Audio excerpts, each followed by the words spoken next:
These are the oldest stories, online at oldeststories.net. We're going to start the year light with a pair of humorous stories, some ancient comedy, if you will, though in both cases with a bit of morose tone to it. The first is called the Dialogue of Pessimism, a master and servant discussing their daily plans, and the second is the Poor Man of Nippur, a tale of a corrupt mayor getting his comeuppance. And of course, I can't even start to discuss the Poor Man of Nippur without pointing out that some Cambridge students have made a film version of this story a couple years ago. They voiced it entirely in the ancient Akkadian language, making it the first film ever recorded in Babylonian. Despite being a student film, it's quite well put together, and my own rendition today is not going to be quite the same as that one. Hopefully I can add something to the story, but I have the link to the Poor Man movie in the episode description, and definitely recommend you check it out. It's free on YouTube, and it's only 22 minutes long. Anyway, comedy is sort of a hard topic to get a hold of in the ancient world. Comedy can be pretty subjective from person to person in the first place. Like me, I have basically zero interest in most of what Netflix is classifying as comedy films right now. Then, of course, some comedy can be hard to translate into other languages, especially like puns and word games, or they can just be hard to understand in translation.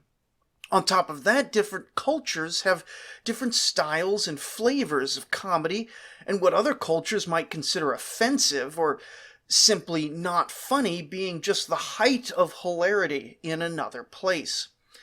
Now take all three of those and apply it to the ancient world, where we also have to deal with the fact that many of our sources are damaged to the point where it may be difficult to read them in the first place, and it often becomes difficult to identify whether any of the given 3,000-year-old tablets that we're looking at is meant as a joke or not. Now, perhaps the most famous example of this is what's been going around the internet lately as an example of the world's oldest joke. It's from one of the proverb collections, and so of course it has no context at all. And it reads, "A dog entered a tavern and said, 'I can't see a thing. I'll open this one.'"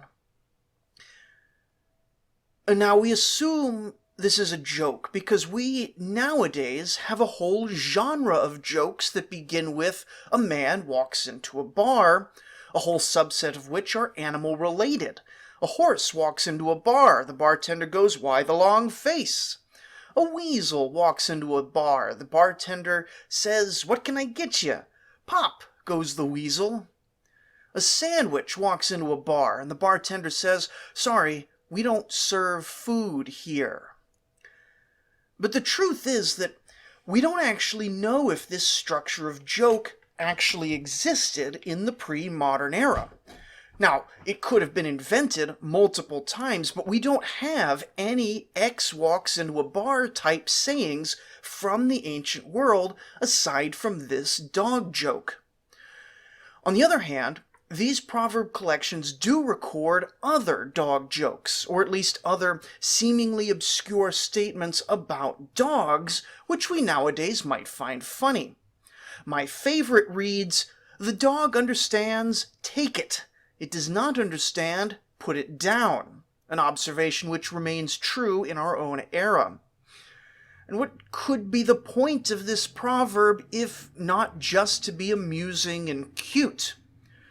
Another proverb reads, "The dog licks its shriveled genitals with its tongue," which could also be a certain kind of humor, but could also be, a metaphor for various potential moral lessons.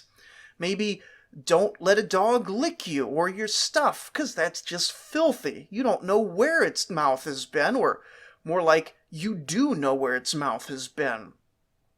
Maybe if you talk about sex stuff too much, you're like a filthy dog keeping your tongue on your genitals all the time. Maybe it's like an anti-masturbation thing. Self-pleasure is an act reserved for one of the most despised of animals. And my point is not to argue that any of these are not jokes, or indeed that any of them are jokes. Indeed, they could have been both humorous and had deeper meanings, or these could all have been little more than idle thoughts recorded by trainee scribes. My own school notebooks, I found some of them the other day, and they've got some perplexing nonsense written in them. Things which made perfect sense in the moment, but which would, of course, baffle future archaeologists looking through my middle school binder for 20th century philosophy or whatever they think they're going to find there. My point is that we often simply don't know.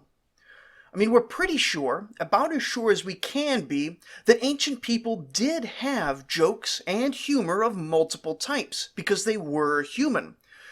But just as modern comedy can often be mined for social commentary, so too can ancient comedy. And when it's hard nowadays to find the ancient laughter, we can have trouble distinguishing between philosophy and comedy. Indeed, even nowadays, many of our most popular comedians, like Norm Macdonald and George Carlin and Mitch Hedberg and so on, these sometimes get praised as philosophers in their own right, though whether they qualify as philosophers or not is, at best, debatable. With longer works, though, we can be on a bit more solid ground. The Dialogue of Pessimism may not be quite a laugh a minute, but the structure of an extended joke is definitely in there, in that it sets up multiple scenes in similar ways and subverts the scene in the same way every time, until a final subversion in the last scene undermines the entire dynamic. Meanwhile, The Poor Man of Nippur can be filmed having some gags in it, but it's closer to the ancient Greek idea of comedy. Not so much a set of jokes, but a generally happy narrative adventure sort of thing. Anyway, as the ancient Sumerian proverb reads, "He broke it into pieces and sated his hunger. He licked his hands and belched." And so we might as well lick our hands and get started. We begin with the Dialogue of Pessimism, which was, of course, not the original name. We have no idea what this was originally called, but it has the feel of an Abbott and Costello routine or some other partner comedy sketch. We have two characters, the master and the servant, and the setup is the master repeatedly calls for the servant to do various things, and the servant is a vacuous sycophant flapping in the wind. So, for example, first, the master calls to the servant, creating a fixed formula for the first few lines. "Slave, listen to me." "Here I am, master, here I am." Then the master requests that the slave gets the chariot and drive them to the palace. The slave sycophantically agrees that driving is a good idea. On the chariot, everyone will see his wealth, and the prince will give him honor and attention. In the next line, though, the master changes his mind. It isn't clear from the text why the master changes his mind, and could be easily performed in a number of different ways. It could be that the master, on hearing the sycophantic and somewhat vile servant agreeing with him, just no longer thinks it's a good idea, just because for all that the slave wants to agree with the master has no desire to agree with the slave. Or it could be that the master is indecisive, perhaps from being bored with life and he's suffering from the world's oldest recorded case of ennui. Or it could be that the master knows that his slave is a hypocritical sycophant and is attempting to expose it. Because as soon as the master changes his mind, the slave ignores his prior urgings and reverses course completely, fully agreeing with the master, saying that if they drive to the palace, then probably the prince will lay some unpleasant duty on the master. Now, there is a measure of philosophy here. I face the same question sometimes. Do I want to put myself forward at work or socially or whatever and potentially get a measure of recognition? Or do I want to just keep my head down and avoid any possible extra assignments? But I don't get the sense that this is meant to be deeply pondered, just recognized as a universally familiar situation, and to chuckle at the slave's hypocrisy. Anyway, the matter continues in much the same vein. "Servant, hear me." "Yes, master, yes." "Let's wash hands. I want to eat." "Ah, yes, the more you eat, the more you are expanded." Which is an odd sort of compliment, but in those days, fat was more of an accomplishment. "But also, the man who eats well is his own god," which has the sound of a proverb, but it's not one we understand fully. But also the slave says that the god Shamash is with those whose hands are washed, which reminds us that ancient people did, in fact, recognize the value of cleanliness, even though they couldn't always live into it as much as they might have liked to. But then, of course, the master is convinced by these arguments not to eat after all, to which the servant replies that, "Oh yes, it's best to eat only when hungry.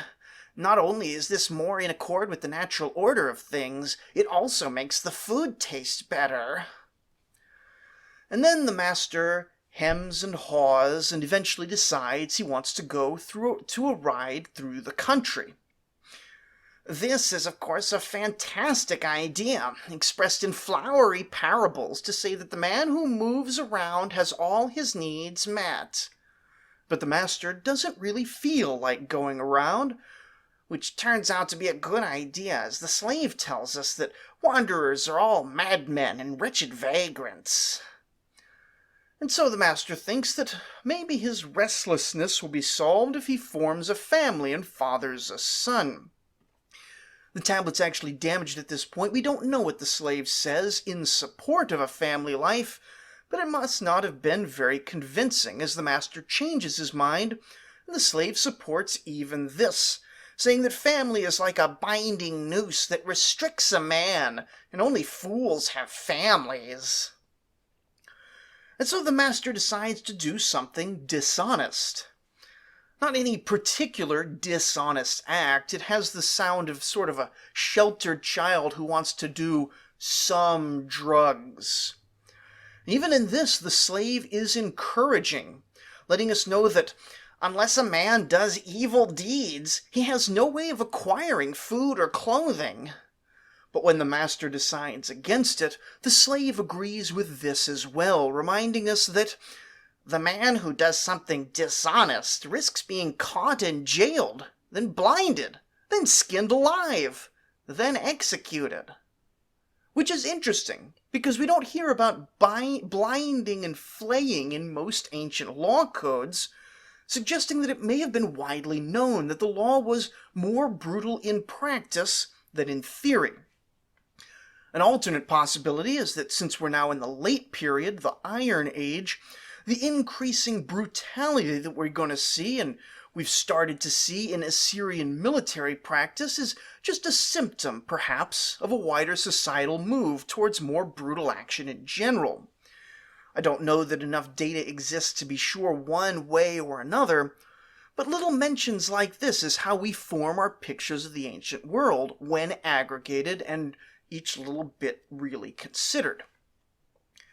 Our indecisive master then decides that he can best find fulfillment in love and women.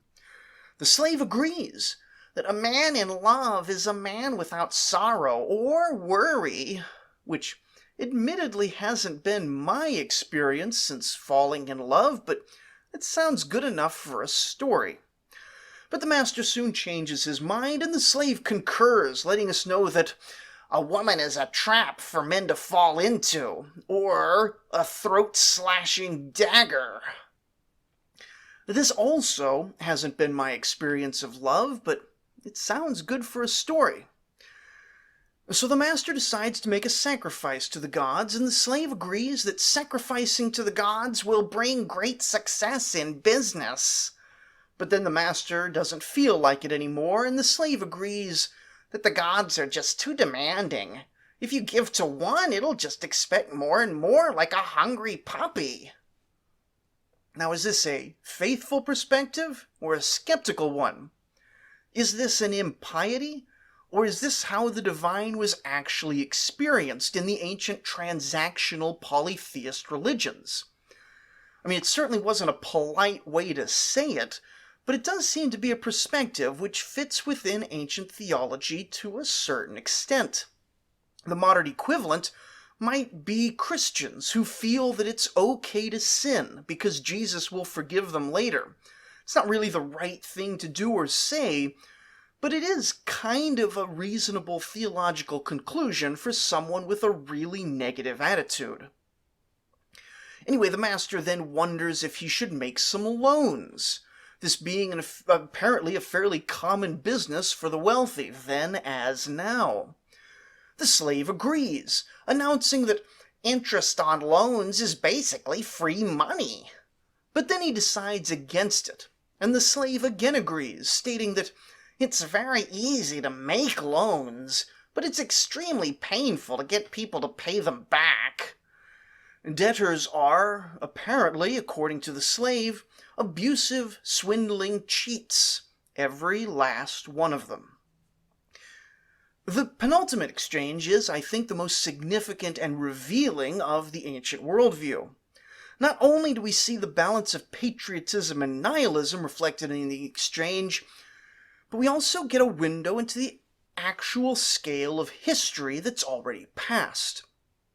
We think of these people as the world's first civilizations, but at this point in the story, we've had 2,000 years of recorded history and 3,000 or 4,000 years of urban civilization, both literate and pre-literate, and maybe 6,000 to 8,000 years of settled agriculture in this region, all of which has left its mark both physically and culturally. I'm just going to read it to you. Slave, hear me. Yes, master, yes. I will do a good deed for my country. So do it, master, do it. The man who does a good deed for his country, that good deed fills Marduk's basket. No, slave, I will certainly not do a good deed for my country. Do not do it, master, do not do it. Go up on the ancient ruin heaps and walk around. Look at the skulls of the lowly and great. Which was the doer of evil, and which was the doer of good deeds? After this, we get to what is essentially the punchline of the joke. In compositions like this, there's always an open question as to whether the copy we have was originally composed in writing or orally. For a thing like this, with a very clear pattern for each exchange, there's a definite orality to it, though whether that's because it was in fact oral or if it was simply emulating the patterns found in a generally oral culture of the time, that's unclear. If it was a folk comedy, we can expect that there would have been many variant verses. Now, we've almost completely lost this in modern culture, but if you do some research on early modern poems and songs and things like that, like What Do You Do with a Drunken Sailor, or The Tales of Brer Rabbit, you find that frequently there's no one canonical version. People take the verses they've heard and they invent and transmit their own verses as well, dropping the ones that they don't like, adding their own in. But typically, what we see as well preserved is the structure of the thing. And anything that breaks that structure in the main whole of the structure does get well preserved. So what I mean here is that in a song, the chorus is almost certainly very well preserved. But in this is the final exchange. It changes the structure in a very specific kind of way. Hearing this now, we've gone through 9 exchanges following what's preserved on the clay tablets we have, but in ancient Mesopotamia, there could have been a different number and a different set of exchanges, each with different little jokes and focuses. But you assume that the final one is always the same because The master is now completely at a loss for what to do with himself. So he asks his slave, "What, then, is good?" And the slave answers, "We should both kill ourselves. That's what's good. For who is so tall as to reach the heavens, and who is as broad as the earth?" Now that last line you may remember from the Epic of Gilgamesh, and it also appears in some proverb collections. With the context of both Gilgamesh and this suicide proposition, it seems to be a comment on the futility of life, though it's hard to understand exactly what this idiom means. But we get the sense here that the slave is expressing the idea that life is futile. But of course, many bored people have contemplated suicide over the millennia, only to find themselves defending their life when actually under attack, and the slave's idea repulses the master. The master says, "No, slave, I will kill you, and let you see the underworld first." To which the slave responds with the punchline, "Then my master will certainly not outlive me even 3 days." Now, to be fair, the master does seem pretty helpless through all this, but the slave seems little better himself. The curtain falls upon the duo, and the lights fade out. Exit stage left. And like I said at first, comedy doesn't always translate well, and of course, me interrupting it constantly to add commentary certainly does nothing to the comedic value. And when you add all the philosophy into the mix, even if that philosophy was originally intended by the authors, it really doesn't clarify anything. Still, there's a wisdom in here of a sort, and definitely a window into the life of ancient people. Our next story for today is the tale of the Poor Man of Nippur. And again, check the description of today's episode for a link to the movie version. It's like 20 minutes long, and it's quite entertaining. The poor man in question is Gimel-Ninurta. His name means Ninurta's favor, but that doesn't seem super relevant to the story. It was likely a fairly generic name. Likewise, it doesn't seem relevant that he's in Nippur specifically, except to say that he's in one of the major towns of the region.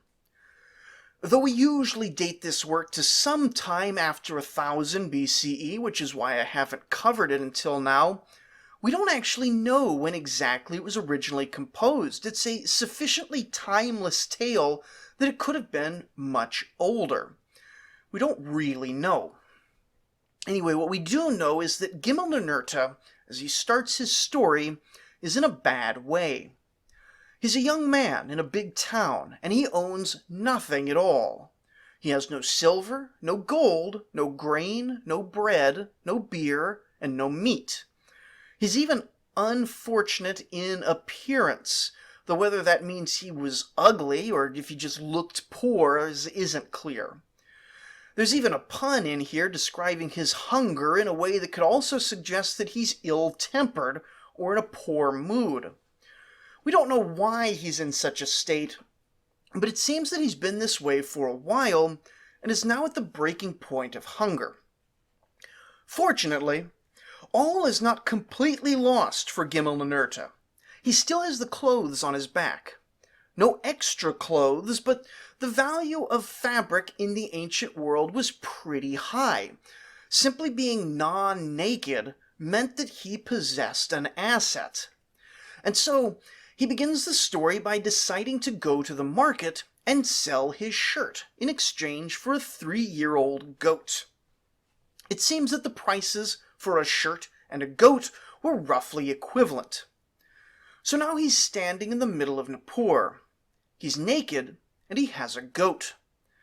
Now this could well be the start of one of those Zelda puzzles, where he exchanged clothes for goat, then goats for something else, and after many links ends up with the key to the boss level or something. But this tale is a bit more grounded than that.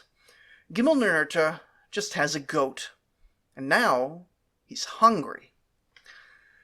Now you'd think that he would just slaughter the goat and cook it, and that's the first place his mind goes as well, but pretty quickly he realizes that he simply can't cook this goat.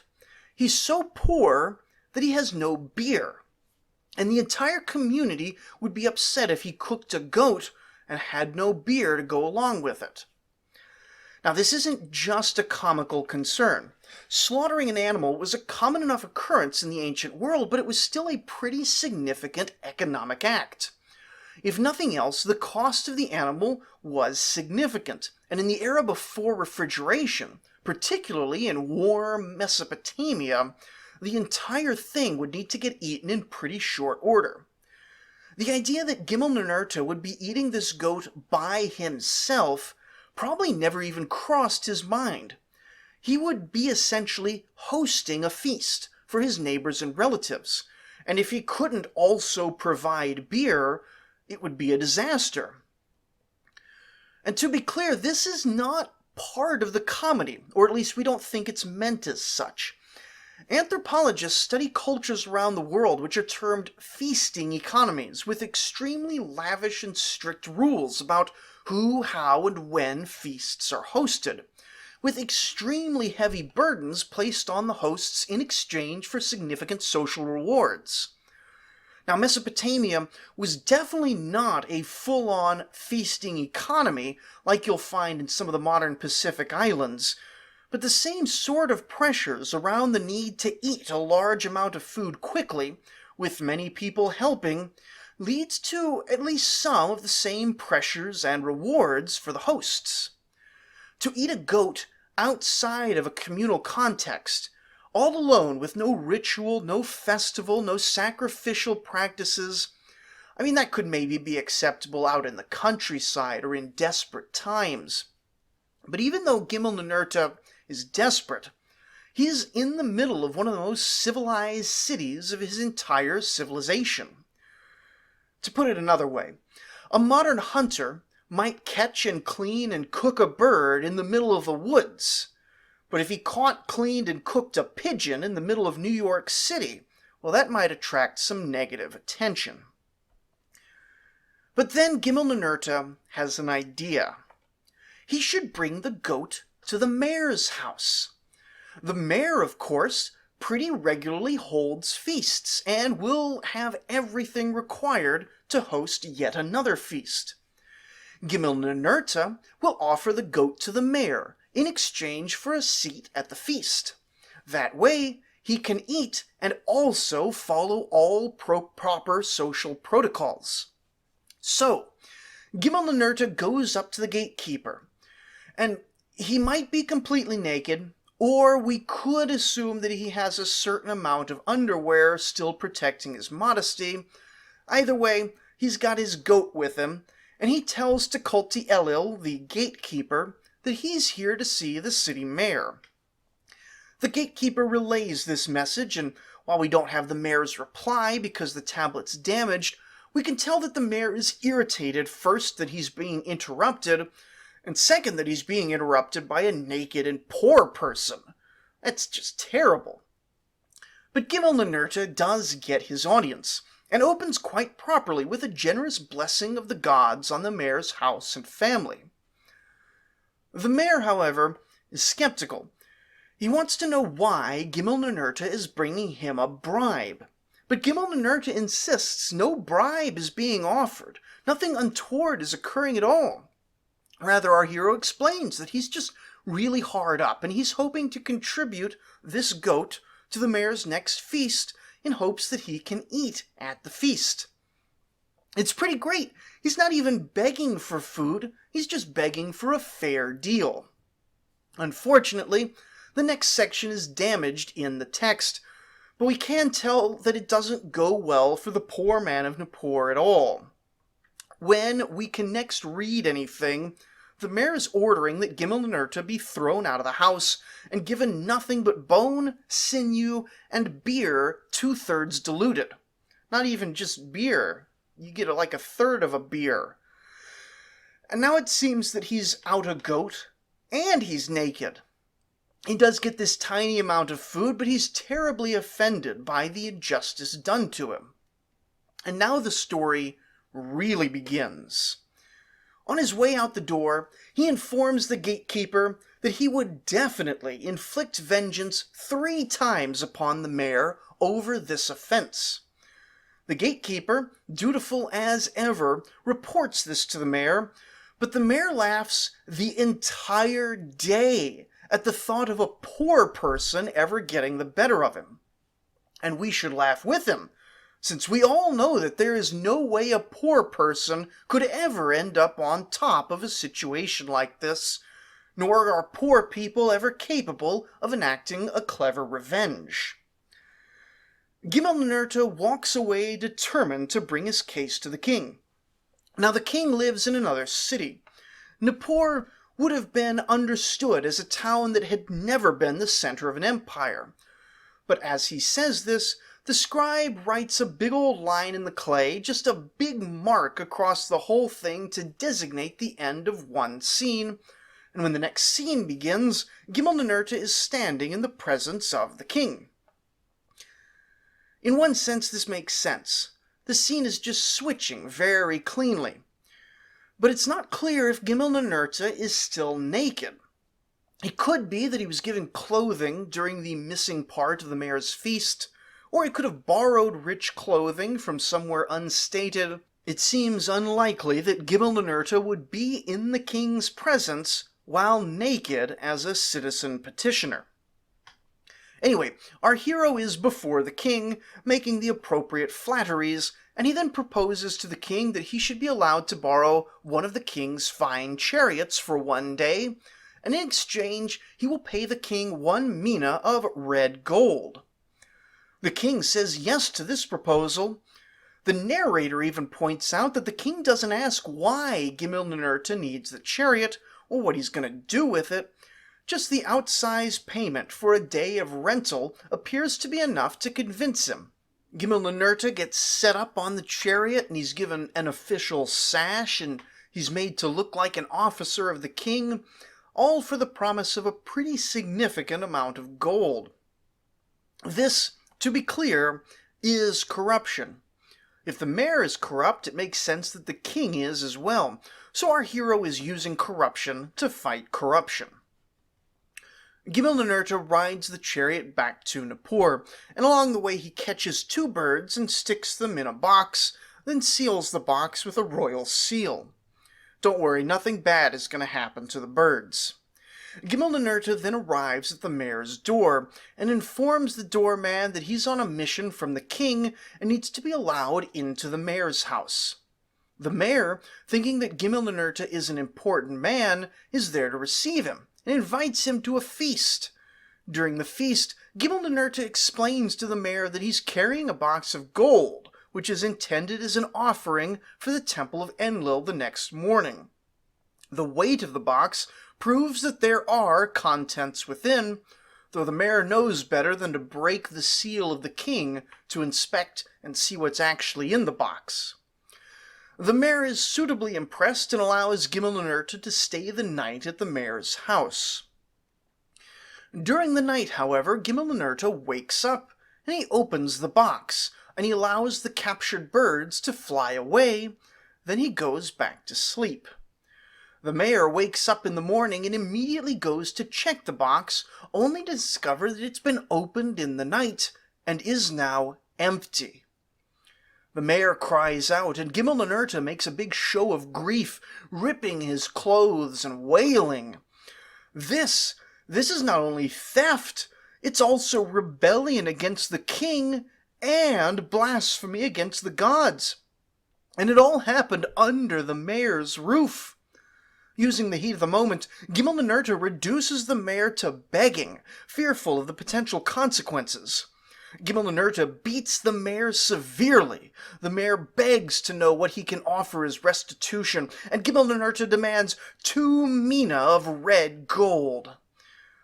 The mayor gives him this, and also new clothes to replace the ripped clothes, and Gimel-Ninurta leaves on the chariot. But as our hero exits the gate, he tells the gatekeeper that he is Gimel-Ninurta, and the first of the 3 promised vengeances has been exacted, before dashing away on the chariot too fast for anyone to catch him.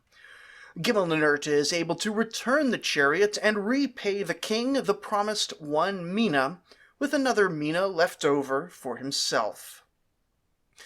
But our hero is not yet finished with the mayor. Knowing that the mayor has now been severely beaten, because he did the beating, he goes to the barber and has all the hair on the left side of his head shaven off, and he does some other things that we can't quite read to give himself the appearance of a physician.